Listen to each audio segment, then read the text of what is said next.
Hello friends, बहुत बार क्या होता है कि जब हमारे फैमिली से कोई लोन लिया हो और उसकी अचानक डेथ हो जाए तब यह समझ में नहीं आता है कि अब उस लोन के अमाउंट को किस तरह से चुकाया जाए। जैसे ही उस आदमी की डेथ होती है, बैंक और NBFC जहां से हमने लोन लिया है वो लोग तुरंत दबाव बनाना शुरू कर देते हैं कि जल्द से जल्द उनका लोन रीपेमेंट किया जाए। ऐसी स्थिति में बहुत सारी समस्याएं उस परिवार पर टूट पड़ती है। एक तो वो जो कमाने वाला था वो उसकी डेथ हो गई, दूसरा बैंकों का दबाव। अब ऐसे में समझ में नहीं आता है कि करें तो क्या करें।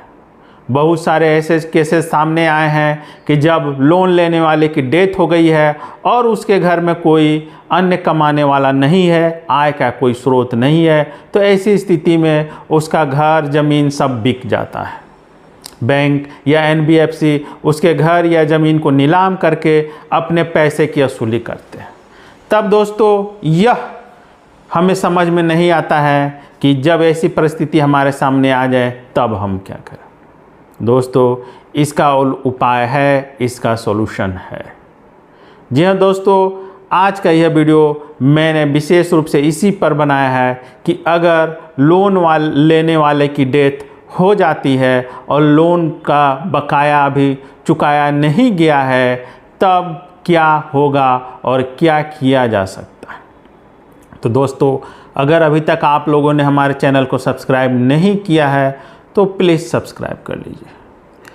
बहुत बार क्या होता है कि हमें जब हम बिजनेस करते हैं या फिर कोई होम लोन लेते हैं या फिर कोई और बड़ा लोन लेते हैं जो सिक्योर्ड लोन होता है, जैसे कि होम लोन हो गया, बिजनेस लोन हो गया, मॉर्गेज लोन हो गया, लोन अगेंस्ट प्रॉपर्टी हो गया, इस तरह के जो लोन होते हैं जो सिक्योर्ड लोन होते हैं, अर्थात जिनको बैंक या NBFC लोन देते समय उसके बदले कुछ गारंटी, सिक्योरिटी या मॉर्गेज बंधक रखती है और उसके एवज में लोन देती है।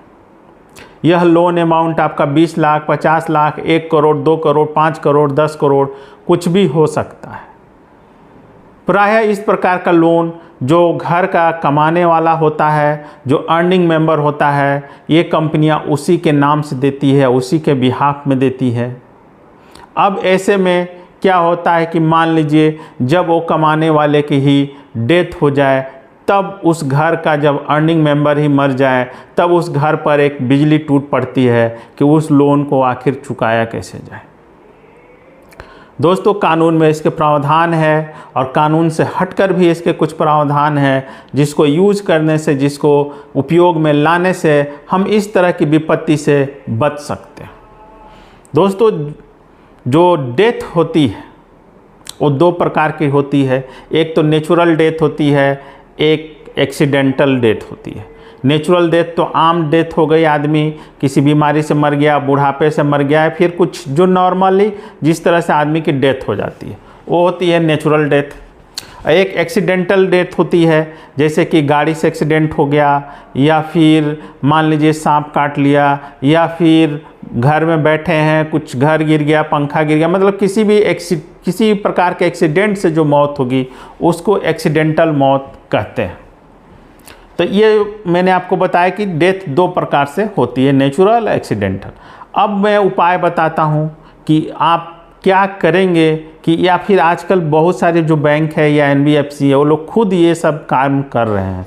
जी हाँ दोस्तों, जब आप करोड़, 2 करोड़, 50 लाख, 1 करोड़ का लोन लेते हैं तब उसके साथ ही आप लोन इंश्योरेंस पॉलिसी, आजकल सारे बैंक और NBFC लोन देने के साथ ही इंश्योरेंस भी बेच रहे हैं। हालांकि RBI और IRDA ने इससे संबंधित काफ़ी स्ट्रिक्ट गाइडलाइन जारी किए हैं, लेकिन इसके बावजूद ये सारे बैंक और इंश्योरेंस कंपनियां और नॉन बैंकिंग कंपनियां जब आप लोन लेने जाते हैं तो उसके साथ ये लोग लोन इंश्योरेंस पॉलिसी या जिसको लोन सिक्योर पॉलिसी के नाम से जाना जाता है उसको भी बेचते हैं। बहुत सारे बैंक या तो जबरन देते हैं या फिर आपको समझाते हैं कि इसके क्या क्या फ़ायदे हैं। दोस्तों मैं बताता हूँ कि यह पॉलिसी क्या होती है। एक्चुअली जब आप मान लीजिए आप 2 करोड़ का लोन लिए, अब क्या होगा कि आपसे बैंक पूछेगा कि आप किस तरह से चुकाएंगे, तब आप बता देंगे, प्रोजेक्ट देंगे उसका। अब इसमें बैंक ये भी पूछेगा कि अगर मान लीजिए बीच में आपकी डेथ हो जाती है तब आप किस प्रकार से देंगे, या फिर बिजनेस आपका मान लेते हैं बिजनेस लोन लिए हैं, बिजनेस डूब जाएगा तब क्या लीजिएगा, क्योंकि ये जो लोन होते हैं वो 10 साल 20 साल 30 साल के लिए लंबे अवधि के लोन होते हैं। तो उस स्थिति में बैंक बहुत सारे ऐसे कारण आपको बता सकता है कि आने वाले भविष्य में हो सकता है कि आपके रिपेमेंट की क्षमता जो है वो ख़त्म हो जाए, तब आप किस तरह से लोन चुकाएंगे। तब बैंक क्या करेगा या फिर NBFC क्या करेंगे, आपको लोन इंश्योरेंस पॉलिसी का एडवाइस देगा या प्रोवाइड करेगा। बैंक आपको समझाएगा कि अगर आपने 2 करोड़ का लोन लिया है तब आप एक पॉलिसी जो उस लोन की इंश्योरेंस पॉलिसी होगी, अर्थात मान लीजिए आपने 2 करोड़ का लोन लिया है, तब बैंक बोलेगा कि आप एक 10 लाख का इंश्योरेंस ले लीजिए, जो अगर आपकी डेथ हो जाएगी तब वो इंश्योरेंस कंपनी आपके लोन को चुकाएगी। अगर मान लीजिए आपने लोन लिया और 2 साल 3 साल के बाद आपकी डेथ हो जाती है, तब बैंक आपके परिवार को दबाव डालेगा कि भाई उसका लोन चुकाया जाए। अब बैंक का मान लीजिए घर का एक लौता अर्निंग मेंबर की डेथ हो गई है, तब इसमें परिवार की स्थिति बहुत ही ख़राब हो जाती है कि वो कहाँ से लोन चुकाएं। तब ये बैंक वाले क्या करते हैं, जो मॉर्गेज थी, जो उनके यहाँ गारंटी के रूप में जो संपत्ति जमा थी, उसको वो लोग जब्त करके उसको नीलाम करके वसूली करते हैं। तब यह इंश्योरेंस पॉलिसी काम आती है। मान लीजिए आपका डेथ लोन लेने के 2 साल 3 साल 4 साल के बाद हो जाती है, तब बाकी का जो टेन्योर है, मान लीजिए 20 साल का लोन था, तो पूरा टेन्योर का लोन ये इंश्योरेंस पॉलिसी ही चुकाएगा। आपको या आपके परिवार वालों को एक पैसा नहीं देना होगा, बशर्ते यह जो डेथ हो वो नेचुरल हो या फिर एक्सीडेंटल हो। अब मान लीजिए कि आपका डेथ 20 साल का लोन है, अब मान लीजिए आपका 18 साल में डेथ हुआ, तो बाकी का जो 2 साल है वो भी ये इंश्योरेंस कंपनी ही चुकाएगी। और अगर मान लीजिए आप अगर 20 साल का लोन है, डिफ़ॉल्ट करते हैं, नहीं चुका पाते हैं, तब इस स्थिति में यह इंश्योरेंस कंपनी नहीं चुकाएगी। ये सिर्फ आपके डेथ होने पर भी, वो भी सिर्फ नेचुरल और एक्सीडेंटल डेथ होने पर ही इंश्योरेंस कंपनी आपके बकाया लोन का चुकान करेगी। तो इसलिए आजकल जो आप बैंकों में जाते हैं लोन लेने के लिए, तब लोन आजकल सभी बैंकों में साइड बिजनेस ये हो गया है इंश्योरेंस बेचने का। चाहे आप किसी भी सरकारी बैंक में चले जाएं, प्राइवेट बैंक में चले जाएं, किसी भी बैंक में चले जाएं, आजकल आपको लोन के साथ साथ एक पॉलिसी भी बेच दिया जाता है। चाहे ये लाइफ इंश्योरेंस हो, चाहे कोई भी और इंश्योरेंस हो, या फिर कोई FD हो, मतलब कोई भी प्रोडक्ट आजकल आपको बेच दिया जाता है उसके साथ में। तब ऐसे में अगर आप लोन लेते हैं तो यही बेहतर होगा कि आप उसको लोन का इंश्योरेंस पॉलिसी ले लें। इसमें क्या होगा कि आपका एक तो आपको लोन अगर बड़ा अमाउंट है तब कुछ होने पर आपको रिस्क नहीं रहेगा।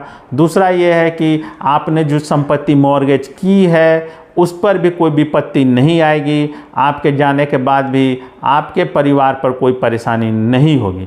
अब आप सोचेंगे कि मान लीजिए मैं 10 करोड़ 20 करोड़ 5 करोड़ या 2 करोड़ का या 1 करोड़ का लोन लेता हूं तो उसकी प्रीमियम कैसी होगी।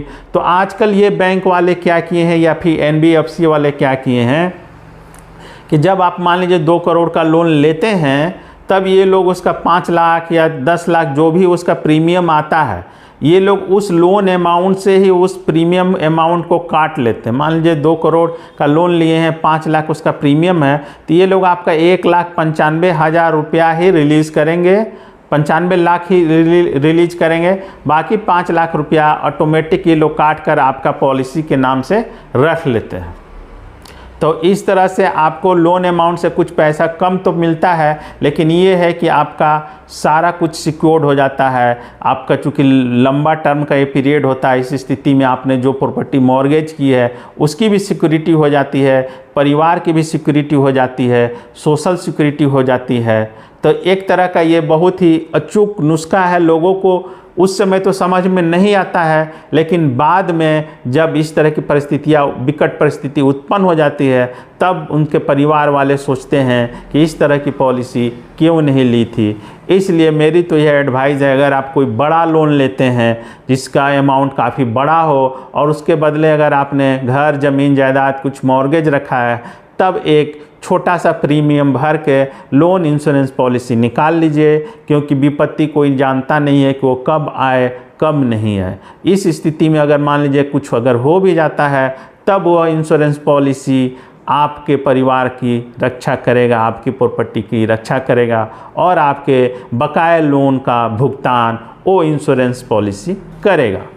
तो एक तरह से यह इस प्रकार के जो ये लोन इंश्योरेंस है, जो पॉलिसी है, ये हमारे बेनिफिशियरी के लिए, हमारे फ़ायदे के लिए है।